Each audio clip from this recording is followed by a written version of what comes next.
Hey yo les gars, c'est Arthur de chez Webot. On se retrouve aujourd'hui pour une toute nouvelle vidéo unboxing test sur la chaîne.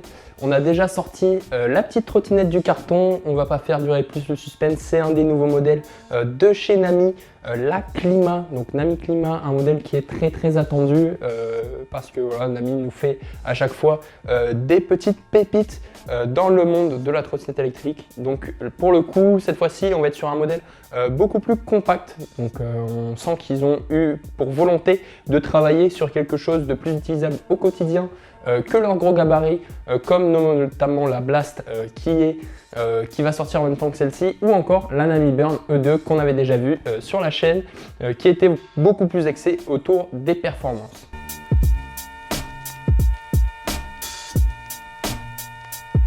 Pour cette petite Clima, on va avoir deux modèles, un modèle Nami Clima et un modèle Nami Clima Plus ou Pro, je ne sais pas encore comment ils vont l'appeler, mais en tout cas voilà, on va avoir un modèle avec un ampérage plus élevé. Les deux modèles vont avoir une vitesse maximale de 65 km/h, donc c'est une trottinette 60 volts. Au niveau de l'ampérage, on est sur du 25 ampères pour le modèle classique et du 30 ampères pour le modèle Plus, donc avec un petit peu plus d'autonomie, ce qui va nous permettre d'atteindre les 65 km d'autonomie, donc environ 32-33 km d'autonomie pour le modèle classique et les 80 km d'autonomie, donc plutôt 40 km d'autonomie pour le modèle Plus, donc avec plus d'autonomie. Qu'est-ce qu'on va retrouver qu'on avait déjà chez Nami, donc un peu les parties signature de chez Nami. On va voir bien sûr la gâchette au pouce qui est vraiment top pour pouvoir avoir tous les doigts sur les poignées de frein. On va avoir du freinage hydraulique, donc ça on a l'habitude aussi chez Nami.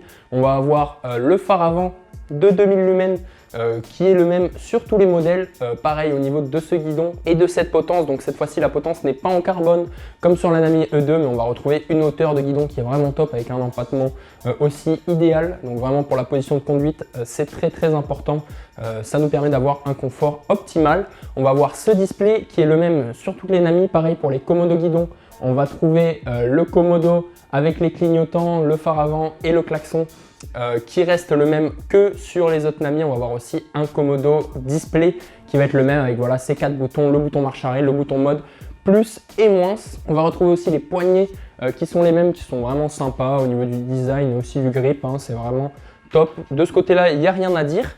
On va retrouver des suspensions réglables avec une petite molette, donc à venir régler directement à la main. Ça c'est vraiment le top. Ces suspensions elles sont vraiment géniales selon moi, qu'on retrouve aussi sur les autres modèles de Nami. On va retrouver un phare arrière qui a un design assez particulier, donc avec ce bandeau LED qui est collé directement sur une petite partie en métal à l'arrière. Donc on va allumer la trottinette, je vais vous montrer que dès qu'on freine, là j'appuie sur la gâchette de frein, on a directement le feu arrière qui s'allume. On va avoir les garde-boue qui restent les mêmes, on va avoir deux moteurs d'une puissance 2000 watts, donc ce qui est très correct, ça va être très coupleux en bimoteur. C'est deux pneus tubeless en 10 pouces, donc c'est vraiment le top de ce côté-là, il n'y a vraiment rien à redire. La suspension, comme je vous disais, est top aussi. Voilà, on voit que ça a l'air vraiment très confortable. On a le collier de serrage qui a été modifié, du coup qui n'est plus le même que sur la Nami Burn E2, mais qui est le même que sur la Nami Blast qui va sortir en même temps, donc où on rejoint les deux goupilles de serrage en une seule, ce qui va vous permettre de moins vous faire mal à la main. En tout cas, moi, c'est la première chose que j'ai notée en montant cette petite trottinette. On a aussi le port de charge qui a été modifié pour passer à un port de charge à clapet comme ça, à ressort. Avec un port que je n'ai jamais vu d'ailleurs, qui doit être un nouveau port. On a aussi quelque chose de très intéressant, comme sur tous les modèles de Nami, un chargeur rapide de 5 ampères qui est fourni directement avec la trottinette. Donc ça c'est vraiment top. Pour le coup, on va avoir qu'un seul port de charge. Avant on en avait deux pour pouvoir mettre du bichargeur au lieu juste de la charge rapide. Mais bon, pour le coup, vu que le chargeur rapide est fourni d'origine, c'est pas vraiment embêtant. On va avoir des câbles qui vont être très bien rangés sur cette trottinette, donc le cable management est très bien effectué. On a aussi des gaines de partout, donc voilà, c'est très bien fait de ce côté-là, très bien conçu, il n'y a pas de problème avec ça. Au niveau du deck, on a une hauteur ici là, entre le sol et le deck qui est vraiment pas mal, qui va vous permettre d'avoir des suspensions plutôt molles et donc de profiter au maximum du confort proposé par cette petite Nami Clima. Cette trotte, elle est vraiment jolie, en tout cas moi, elle me plaît beaucoup. J'ai vraiment hâte d'aller l'essayer dehors. Pareil, les petits clignotants, donc voilà, on voit qu'il y a le bandeau de frein. Même si on freine, il y a les clignotants qui s'allume quand même. Hop, je vais vous les mettre de votre côté, mais voilà. Hop, donc on voit que si on freine, on a quand même le clignotant, donc ça c'est vraiment top. Il est vraiment très bien ce petit feu arrière, je trouve. Donc voilà, c'est à peu près tout pour cette petite Nami. On va faire vite fait le tour du display et puis on va se retrouver dehors pour le test de ce modèle. Allez, c'est parti.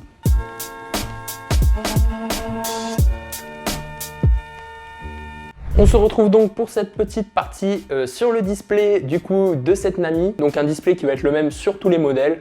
On va venir explorer un petit peu les différents paramètres qu'on peut retrouver sur ce display. Donc avec le petit commodo qu'on a juste ici, normalement vous le voyez à l'écran. Donc déjà première chose pour allumer et éteindre le display, c'est avec le petit bouton on-off. Au niveau de l'affichage classique, sans rentrer dans les paramètres de votre trottinette, vous allez pouvoir avoir dès le début déjà votre mode de conduite. Donc là on est en mode X. On va voir la vitesse en km/h du coup du produit. Donc là on est à 0 km/h. On va avoir le trip. Donc là le trip c'est combien de kilomètres ça a fait depuis votre dernière réinitialisation. On va pouvoir venir avec mode changer. Donc voilà, ça c'est la average speed. On va avoir aussi la vitesse maximum qu'on peut atteindre en théorie. Donc ça c'est en théorie aussi l'autonomie qu'on va pouvoir avoir avec ce mode de conduite. Si on appuie sur le petit bouton moins, on va pouvoir venir changer le mode. Voilà, on peut réinitialiser le trip en restant appuyé sur le plus et le moins, comme ceci. On voit que ça vient de le réinitialiser. Vous avez ici votre pourcentage batterie, ici votre petit turbo qu'on va pouvoir activer lorsqu'on roule en restant appuyé une seconde sur le plus. Vous aurez un petit sigle on qui va venir s'afficher juste en dessous. Voilà pour ça. Maintenant, on va rentrer dans les paramètres plus poussés. Donc, on va venir appuyer 2 fois sur le bouton M et là, on va se retrouver sur le P1. Le P1, il est un peu particulier parce qu'on va avoir plein de sous-paramètres. Ça va permettre de venir paramétrer chaque mode un par un. Donc là, on voit qu'on est sur le X. Si j'appuie sur mode une fois, je vais avoir le X qui clignote. Voilà, on va aller paramétrer notre mode sport. Voilà, pour rentrer dans le P1.1, donc dans le premier sous-paramètre, il faut double-cliquer sur le bouton menu. Le P1.1, c'est la puissance du moteur arrière de 1 à 5, donc là on est à 3, ça me paraît vraiment pas mal. On va passer au P1.2 en appuyant juste sur le bouton plus, donc ça c'est la même chose, la puissance moteur, mais pour le moteur avant cette fois-ci. Le P1.3, c'est le courant max qu'on va pouvoir injecter dans le moteur arrière en pourcentage, donc là on est à 80, pareil c'est très bien. Pareil pour le moteur avant, donc 80%. Le P1.5, c'est la vitesse max en pourcentage qu'on va pouvoir atteindre avec ce mode de conduite, donc là 80% pour un mode sport, c'est très bien. Le P1.6, ça va être la puissance du frein électrique, donc là il est à 1. Moi, je vais le mettre à 3. Voilà, moi je vous conseille de le mettre à 3, votre frein électrique. C'est paramétrable de 1 à 5. C'est un frein régénératif qui permet déjà d'utiliser un peu moins d'énergie et en plus d'avoir un freinage qui soit plus efficace et plus doux. Donc c'est vraiment pas mal le frein électrique. Moi j'aime beaucoup. Après, il ne faut pas le mettre trop fort, mais voilà. Vous faites vos petits tests et voilà, vous faites comme bon vous semble. Le P1.7, ça c'est la puissance du turbo. Donc là, il est à 0. On va se mettre un petit turbo à 3. C'est pareil, c'est de 1 à 5. Hop. Voilà pour les différents P1. On va passer du coup au P2. En sortant, en double-cliquant, on sort des paramètres avancés et on retourne du coup sur le P1. On appuie une fois sur le petit bouton plus et le P2, ça va être la luminosité de l'écran LCD. Donc voilà, on voit que si je rentre et que je baisse, voilà, ça baisse la luminosité. Nous, on va laisser à 5 pour pouvoir bien voir correctement. On va passer au P3. Le P3 qui est l'extinction automatique du produit. Donc en minutes, j'imagine, donc là c'est à 30 minutes. L'unité du coup de votre vitesse, du coup si vous êtes à 0, c'est du km/h, si vous êtes à 1, c'est du miles per hour, mais pour nous c'est pas important. On va passer du coup au P5 qui est le voltage de la batterie, donc là on est sur du 60 volts, on n'y touche pas. Le P6 qui va être le nombre d'aimants moteurs, pareil 30 aimants moteurs, on touche pas. Le P7 qui va être le kick and start. Donc le kick and start c'est quoi? C'est le fait que vous ayez besoin d'avoir une vitesse minimale pour pouvoir appuyer sur la gâchette et partir. À 0, il n'y est pas, donc on voit que si j'appuie sur la gâchette, la trottinette part directement. Et si je le mets en 1, il va falloir que je donne un petit coup de pied avant de pouvoir démarrer avec la trottinette. Le P8, c'est le diamètre des pneus en pouces, du coup on est en 10 pouces, on ne touche pas. Le P9, c'est le régulateur de vitesse, donc 0 il n'y en a pas, 1 il y en a un. Le régulateur de vitesse c'est quoi? Et si vous l'activez, que vous restez pendant 3 secondes avec la gâchette à peu près à la même vitesse, il va s'enclencher. Vous pourrez relâcher la gâchette et rester du coup avec la même accélération. Et comment le désactiver? Il suffit d'appuyer une fois sur un des deux freins et le régulateur de vitesse se désactive. On va passer au P10. Donc le P10 qui permet d'afficher les infos contrôleurs. Donc en 1, vous allez avoir des informations. En 0, vous n'en aurez pas. Le P11 qui correspond au courant max que va pouvoir accueillir votre contrôleur en ampères. Donc là, on est à 40 ampères, donc on ne va pas toucher. Le P12, c'est la température max que va pouvoir atteindre vos composants avant que la trottinette ne s'arrête pour éviter la surchauffe. Bon, 155 degrés, j'ai jamais vu plus de 40 degrés sur une trottinette bien roulée. Le P13, c'est à partir de quel pourcentage de batterie votre trottinette passe automatiquement en éco. Je vais baisser un peu ça, on va le passer à 15. Voilà, super. Donc là, à 15% de batterie, ma trottinette passera automatiquement en mode éco. Et enfin, le P14, le dernier paramètre qui permet de mettre un mot de passe sur votre trottinette. Donc si vous rentrez un mot de passe là en rentrant dans le paramètre, ensuite lorsque vous allez allumer votre produit, ils vous demanderont le mot de passe pour pouvoir l'utiliser. Donc ça peut être très pratique pour sécuriser un petit peu plus votre trottinette. Voilà, c'est tout pour les réglages de ce petit display LCD Nami. On va passer directement au test à l'extérieur et je vous dis à tout de suite. Allez.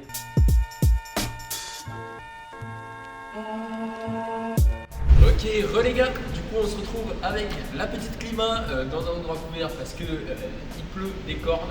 Du coup on évite quand même si elle a une petite certification IPX5 de résistance. Déjà au niveau design et tout, comme vous avez pu le voir dans la première partie, j'aime beaucoup ce qu'elle propose, c'est vraiment top. Donc là on va venir purement la couvrir et voir un peu les différentes choses qui vont pas sur cette trottinette. Allez, let's go.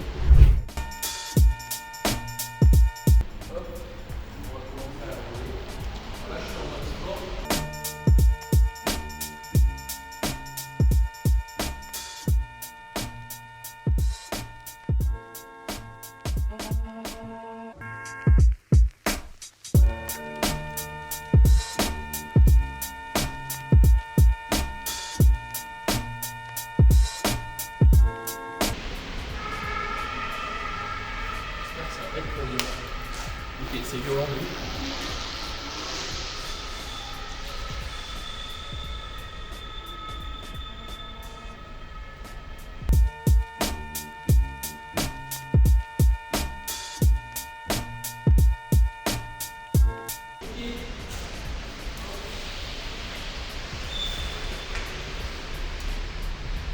Et bien du coup voilà pour la petite partie test avec cette petite Nami Climat.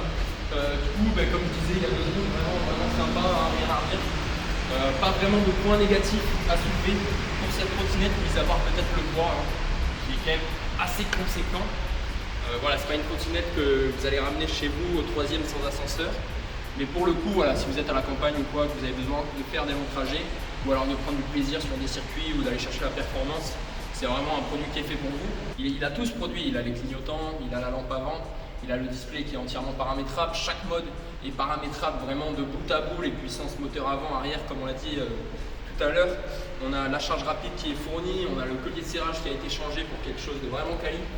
Vraiment, j'aime beaucoup ce collier de serrage là, avec les deux bagues qui ont été rassemblées pour n'en former qu'une. Pareil, le feu arrière, de la puissance, du couple, des sensations, mais aussi de la sécurité. Franchement, c'est top. Moi, cette trottinette, elle me plaît beaucoup en tout cas. Si elle vous a plu, vous pouvez mettre un petit pouce bleu, un petit commentaire, cliquez sur le bouton s'abonner. Vous connaissez la chanson. Et sur ce, moi, je vous dis à la prochaine pour une prochaine vidéo. C'était Arthur. Allez, ciao.